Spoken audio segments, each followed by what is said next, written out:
Boeing 737 MAX 8 fleet until further notice. This comes a day after a crash killed all 157 people on board one of those planes. The company says that the grounding of the fleet is a precautionary measure until the cause of the accident is established. The cockpit voice recorder and the digital flight data recorder from the plane have now been recovered from the crash site.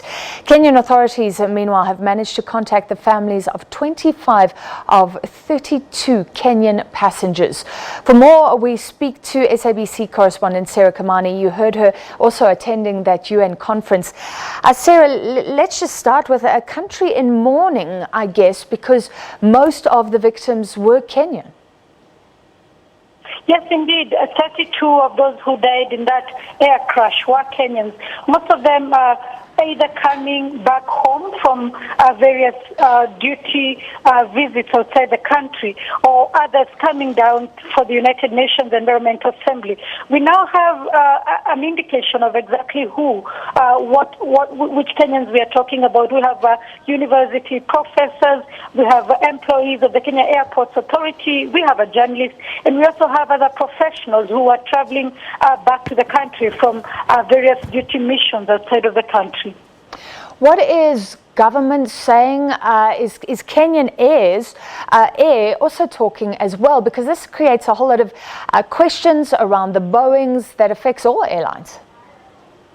Yes, indeed. The Kenyan government has sent a delegation to Ethiopia to help with investigations and also logistical issues of trying to identify the remains of the 32 Kenyans who perished in that crash, but also to see to it that all the members all those who lost their loved ones are informed.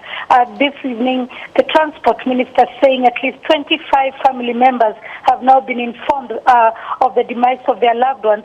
7 more are yet to be told because they have not been able to reach them, but information is getting to them. At the Jomo Kenyatta International Airport, there's still a lot of movement of families coming to get more information on probably when they can get the remains of their loved ones back in the country and what other help the Kenyan government will be offering them. And is this a rally to help Ethiopia as well? So you say Kenya will help with the repatriation efforts. Is there any talk of further support for Ethiopia? What we have heard the transport minister say, and this he said yesterday, is that they will also be involved in the investigation should their help be needed. But at this point, we know that the Ethiopian government has formed a committee that will be carrying out the investigation, which also includes members of the manufacturers of the plane that crashed. So we do not know as yet if the Kenyan government will be involved in that, but they may be, considering many of the passengers. Actually, most of the passengers who died in that crash were Kenyans. And we know the black box has been recovered, but not yet what information it has.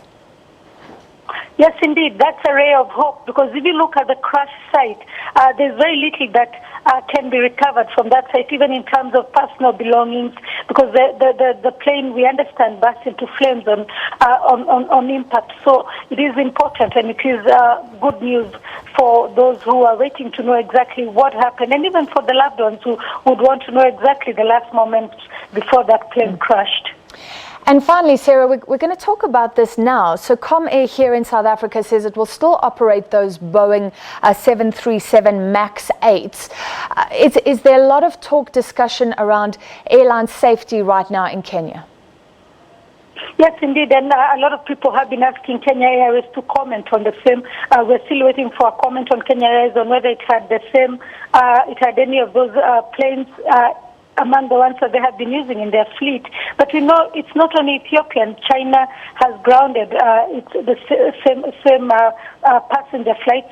Passenger planes that are similar to the Ethiopian one that crashed. We also know in Indonesia, in Cayman Islands. So there is a ripple effect, and a lot of people, even on social media here now, discussing and saying that this almost scares them now to fly. Well, it has been seen as the easiest and the fastest way of flying, it also has the most losses. And so people saying we really take a lot for granted, and every time we fly in and out of countries, you never realize or you never know just how safe or how lucky you are to get home safely to your loved ones.